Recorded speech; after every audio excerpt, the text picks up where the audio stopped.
after reporting. But even after meeting the lands minister, and the lands minister has tried to explain to him exactly what happens in the Adamus matter, he is still insisting that accusations against Adamus are false.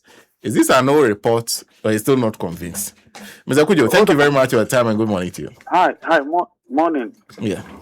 Sorry, are you saying which papers are saying I said something that's false? This is the Daily Guide. Accusations against Adamus false. And then there's the insight. IMANI condemns Adamus mining lease revocation. Well, And I also see the informer also saying IMANI Boss slams government over revocation of Adamus. oh, come on. Anyway, well, listen, maybe there's an earlier report. It was really reporters. I actually had advice. I said, look, this whole thing reeks of too much state involvement. Actually, before we met the minister, when I met the minister explained again, and I had the opportunity to tell him that I understand you, but you see, I think we are trying to encourage. We shouldn't send different signals to not just local investors, but also foreign investors. That when they have a difficulty in Ghana, the first recourse or maybe the second, probably wouldn't be given too much opportunity to redeem yourself. But outrightly, they'll say, get out of the place. And I didn't think it was the right thing to do. I told the minister that he should handhold the lady. In fact, if the lady herself is ready to not necessarily capitulate, but actually not plead, but also show remorse, which I suspect she would, because I've heard them say that, look, they are willing to do whatever it takes, even and all of that. So I said, look, could you please bend backwards? I mean, that's what we discussed at the meeting. So for everybody to go and write again that lies, false, and this too much. I thought that the journalistic standards in this town, especially the print media, can be quite alarmist and sometimes downright silly. I'm sorry, but hey, they do whatever they want to do. I didn't vehemently. It wasn't. We didn't shout at each other. We just discussed it. In fact, we went to the ministry, not because of Adamus, but please, let people get these things right. And the spin being put on it is funny. But I can understand. So Mr. actually brought Adamus matter up. In fact, we went to the ministry, and we are going to every ministry, by the way. Most of all the ministries, we've written to them. I want to have a strategic conversation with each minister and the ministry and the team to understand what they met, what they are doing right now, what the gaps are, how they could fill the gaps, and what advice we can give them. In fact, after finishing the meeting, the Ministry of Lands, we've actually done a diagnosis study of the responses they give us. We'll go back to them, give us all the books, everything they want, they have. In fact, the minister said everybody who matters should give us whatever we want. So that we've done a diagnosis study, we'll give the study back to the ministry to fill the gaps. And then we'll take the report and discuss it to the entirety of the country. That's the goal. It's not really just, we didn't go there because of Adamus. The minister did not hurriedly arrange a meeting because of Adamus. I mean, I hear people written that, the minister hurriedly arranged a meeting because IMANI complained. No. This was just, we had written to the ministry, not just the Minister of Law, almost all the ministers. And next Tuesday we are meeting the Minister of Education, but our great minister is in the saddle. So this is something we are doing by ourselves, and we want to help build this country properly. And so this is not doing for Adamus at all, but I'm just saying that once Adamus, the minister brought it up, so it's a public matter, since we have commented on it. And I said, okay, I had an opportunity to say, okay, listen, Mr. Minister, I hear you, I understand you. But I think that let's bend backwards a bit and then support the person. And that's what I said. And so, understood, by the way. But I wonder why you are okay. So I will come back to the bigger meeting you held with the minister and some of the impressions. But I wonder why you want the minister to reconsider his decision. Why? Okay. So listen. Well, I was sitting somewhere, and people come to us. Right? You know this, right? So, someone sent this lady, and actually she joined the person. They came to me, lamented plenty. I said, okay. I looked at the papers. In fact, I spoke to one officer at the ministry to give me details. I wasn't particularly convinced with what he was telling me. I said, okay, well, listen, I'm going to put this out. And I feel that I even put it out the day I think Untumi was incarcerated, but not many people saw it. So I just left it there. I said, look, I think it's important to, if this person has done good in the past, I mean, it's been run a business. Look, we all fall on hard times, right? And in this mining business, you gain more, you lose. There are certain things you should. If she's been accused, company has been accused of the things that she said she's done. I just thought that on the face of it, I thought I thought it was too. How do I call it? I thought they were not giving too many opportunities, maybe 2-3 times to just redeem myself.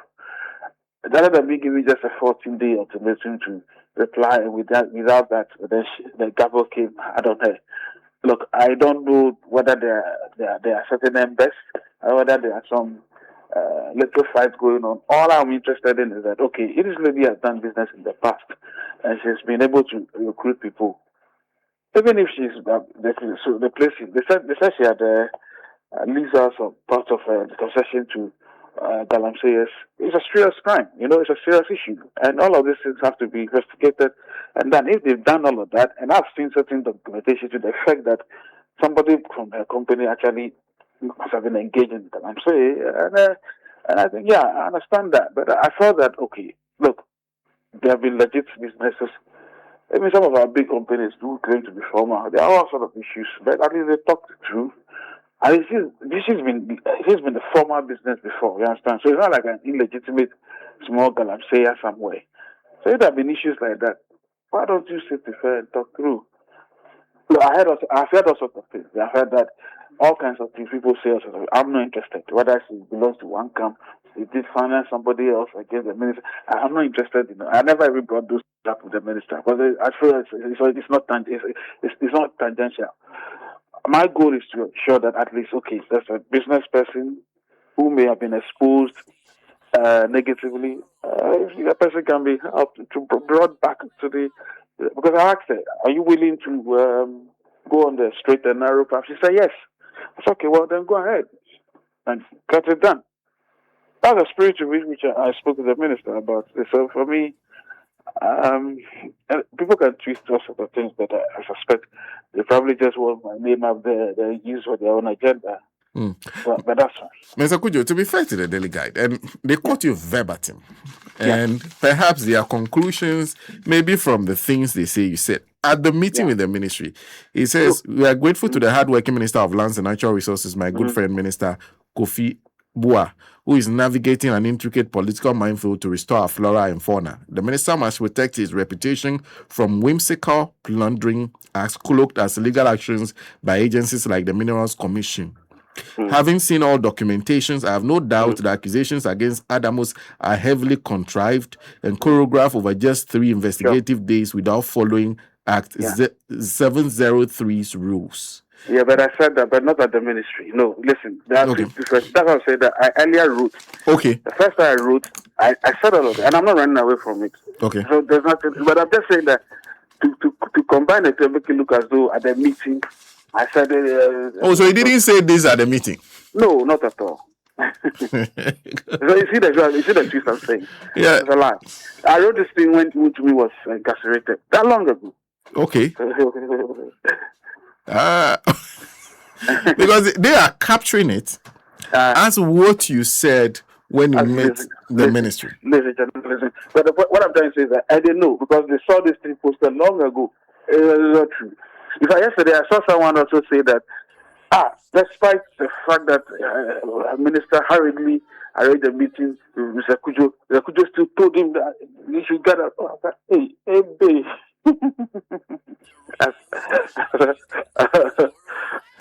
Anyway, you know me. I mean, if I stand my ground, from what I said initially, I was angry. To fact, but I had all these images of, Charlie, how can you go and take somebody's mind, basically like that? And to be fair, all the documentation I saw, I really wasn't convinced that the best route to take. I felt that they should still give an opportunity to us to talk. But I can understand there are political pressures. The minister, it's a suggestion that God of prayer has been abandoned for some time. People are complaining. And I can understand all of those. But I felt that even the minister himself, even yesterday, when we met recently, last week, the minister himself said, oh, if there are other circumstances that convince him that they should go back and talk, he is willing to open his arms. And he did say that. So I'm surprised that I'm not surprised by the way. This everybody wants to have a cherry take at the cherry, so that's fine. Interesting. Then let's move on to your meeting with the minister. I know you have been interested in what the ministry has been doing, especially on the fight against Galamsey. I'm sure you listened to him. Your impressions? Well, so we were given updated reports as of July, where the fight is at, the number of arrests, the number of tractors, over 4,000 that have been caged, and a number of things. In fact, the minister did lament that his problem is not the arrest, it's the prosecution, which essentially tells you that the toll on the courts makes it difficult to determine these cases quickly, which makes it sound as though it's also useful to have the tribunals. I have my own issues with the tribunals, but I feel that some of these cases lend credence to the whole idea of having tribunals for certain cases. But anyway, so beyond the statistics, we wanted to know, okay, how have all these statistics led to the what I call the pristine, return the pristine nature of our rivers? Okay, the rivers pristine, are they clearer now? Which is a question waiting to be answered. We also thought that there were other issues regarding the land administration in this country that were still gapingly, ghastly annoying. I know some of us read land economy, so I have to even tell them, well, as land economists, we are ashamed that the nature of land administration in this country is so poor and nothing has happened. So sort of conversations along that line too were had. And for me, I think that the strategic direction of the ministry is correct. It looks to me that there's a lot of coordination have to take place in order to ensure that the major problems regarding Galamsey, well, I think the Galamsey issue is really is as terrible, probably more insidious than we thought. When the minister showed us maps, like live pictures, and she said, look, these are not cities or towns, they are degraded areas. And I was like, what? Is that what this is about? Anyway, we saw so much that I lamented. And I felt that even though the fight is on, it appears they are baby steps. They are not really. But the challenge is that, look, even the blue water, whatever, people that have been, how do they call the blue water guards? Yes, exactly. But the minister said that it appears some of the blue water guards have also been compromised. So they've also become Galamsey. It is such an alluring enterprise, isn't it? I mean, gold is an allure, which means obviously that it attracts people. Anything that's beautiful attracts people, So he can understand that gold, obviously, not everything that's not necessarily beautiful, but also expensive attracts people. And so I understand the challenge he has, but I feel that probably a lot more ought to be happening. I don't know. I don't think emergency stuff really helps. I suspect what should be done now. I think the challenge is that when people are arrested, I'm not too sure the processes are clear enough, and there's no rapid how do you call it decision of these cases. But anyway, we think that generally there are some steps, positive steps, probably a little better than the last administration did. But in terms of what has changed or what has been added to the fight, maybe you can say that the 9 major forests that were branded by red zones have been all returned back to nature, which is a good thing, by the way. I mean, if all those zones that were no-go areas have been returned, it's a good thing. Achimota Forest has been returned, it's a good thing. And so those ones are obviously positive. But there's a lot that ought to be. And the minister did, in fact, say that. He didn't say it was all huru. I think it's important to emphasize the fact that it's still a learning process, and we will send the diagnostic forensic analysis we did of what he told us, what we met, what we saw, what we will be receiving from anybody, any technical person. Then we hope that with that, we can plug these loopholes with the suggestions and then move forward. Yeah. I see. Thank you for speaking to us. You're welcome, my brother. Mr. Cudjoe is founding president, IMANI Africa. Join us on the line. In fact, responding to their publications, even the Daily Guide, they quote some of the things they said. He said he didn't say that at the meeting. He did make a post initially about it. One of the interesting thing about him is that sometimes you see his posts, and you monitor social media more than I do. You see his posts and you're like, this one. Then maybe 2 or 3 days later, he comes to write something else acknowledging that I was wrong with this one. Yes. And this is actually the position. Yeah. So where you prove him wrong, he changes his stance. So initial positions he can go hard on, but he comes back after being informed of what the real situation is.